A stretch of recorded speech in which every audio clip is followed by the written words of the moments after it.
Hello, my name is Jules, and all my sources are the ones that I've been using throughout the semester. Artino Academic Self-Efficacy, Bandura Creative Self-Efficacy, Domestic Violence United States, Lopez Garrido, Randall Jarvis, and Shonk and D. Benedetto. My clinical question of interest is in a clinical environment like the emergency department, where nurses interact with pediatric patients alongside their parents. How can healthcare professionals improve their support for parents who are victims of intimate partner violence or IPV? I will add my first concept map linked to my video, but it's divided from experiences, Vickers' experiences, social persuasion, and physiological feedback. And that leads to self-efficacy, and that results in behavior and performance.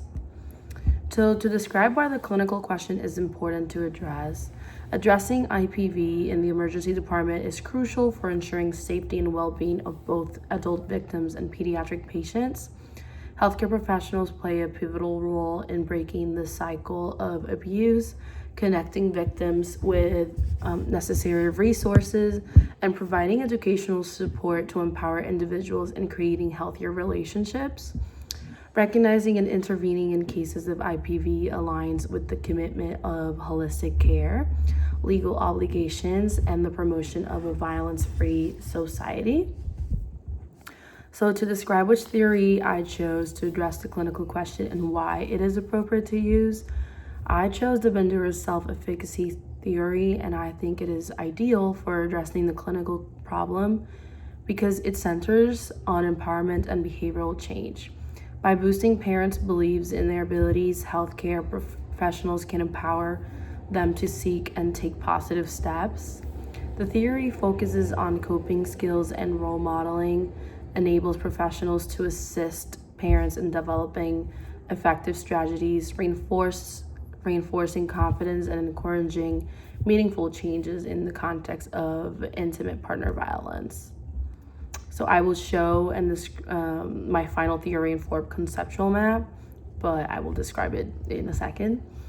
But just to describe how the theory links to the clinical question, Bandura's self-efficacy theory is crucial for addressing IPV in the emergency department, empowering healthcare professionals to intervene effectively, communicate openly, and identifying cases. Educational initiatives guided by this theory enhance the confidence in breaking the cycle of abuse and collaborating with support services for comprehensive care. So my concept map, I had the experiences. I said the nurse provide education about coping strategies, resources, and support system. After development of self-efficacy, this leads to a patient that practices deep breathing exercises daily to manage anxiety, understands resources, and feels supported to leave the abusive relationship. For Vickers' experiences, I said the nurse practices active listening during patient interaction. And after development of self-efficacy, this leads to the nurse helps build patient confidence and trust through supportive communication. For social persuasion, I said nurse reassures patients that their situation is not their fault and provides positive feedback and encouragement through external validation. And after development of self-efficacy, the patient believes their capabilities, they feel supported physically and emotionally. They feel like they are in a safe environment.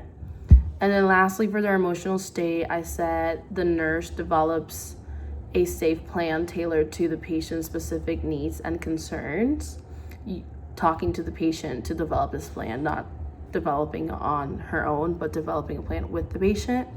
And after the development of self-efficacy, the patient learns relaxation techniques to manage stress and anxiety. Patient is able to get to safety away from aggressor and is able to know, understand, and use her resources wisely.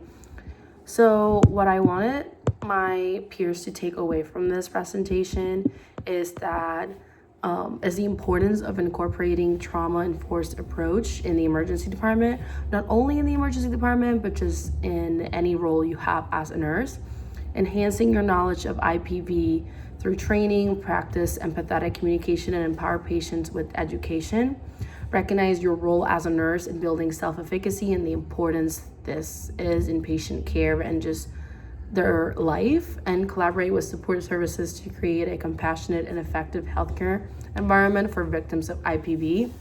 Just remember, as a nurse, you have to be able to not only identify cases of IPV, even if it's in a pediatric setting when the patient's not directly the one suffering from IPV, but you also need to understand what resources are available and how to communicate those resources to the person so they can get to safety, whether it's now or if they want to in the future, so they can have a number to call, a paper to look at, and a way to get to safety. And as a nurse, you need to be able to do that in any department you're in.